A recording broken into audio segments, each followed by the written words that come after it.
দাওয়াত স্পেশাল একটা ব্লগ নিয়ে চলে আসলাম। আশা করি আজকের ভিডিওটা সবার ভালো লাগবে। অবশ্যই লাইক কমেন্ট শেয়ার দিয়ে সাথে থাকবেন, আর হচ্ছে আমার ইউটিউব চ্যানেলটা অবশ্যই সাবস্ক্রাইব করে দিবেন। আজকের ভিডিওতে এত মজার মজার সব রান্নাবান্না আপনাদেরকে দেখাবো। আর মানুষ যখন নিজের হাতে রান্না করে খাওয়ায়, ওটা কিন্তু অন্য রকম ফিলিংসটা।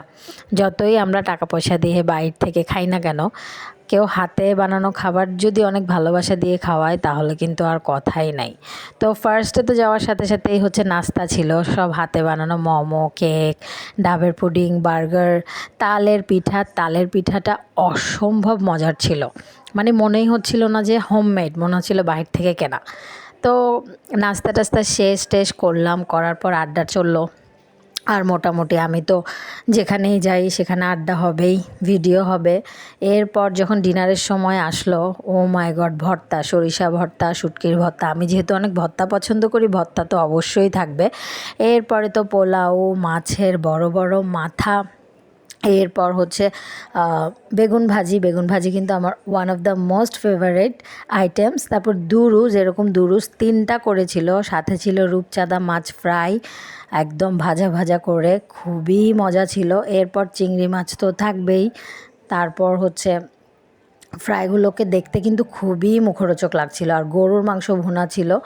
বাঙালি তো গরু ছাড়া আসলে দাওয়াত করবেই না। আর এখানে একটা রূপচাঁদা মাছ, বড় একটা মাছ ফ্রাই ছিল জামাইয়ের জন্য স্পেশাল। আর ওদিকে হচ্ছে রোস্ট রান্না করা হয়েছিল, ওগুলো আবার বাড়ছিল।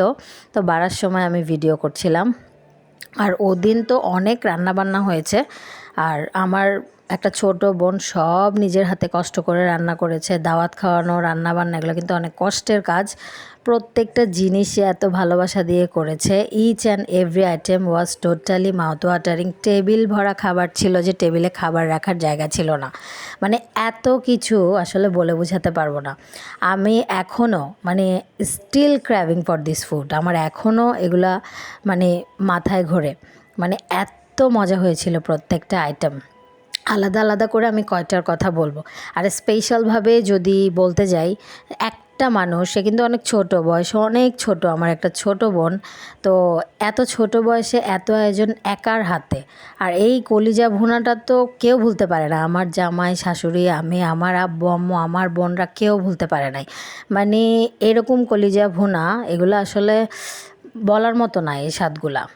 তো এরপর যখন আমাদের খাওয়া দাওয়া শেষ হলো, আমরা আবার একটু রেস্ট নিলাম, আড্ডা টাড্ডা দিলাম। তো শেষ হয়েও হইল না শেষ, একটা কথা থাকে না, সেটা। মানে এরপর চলে আসলো ডেজার্ট আইটেম, হাতে বানানো মাহাল্লা বিয়া। এটা এত মজা হয়েছিল, আর মনে হচ্ছিল বাহির থেকে কিনে আনা।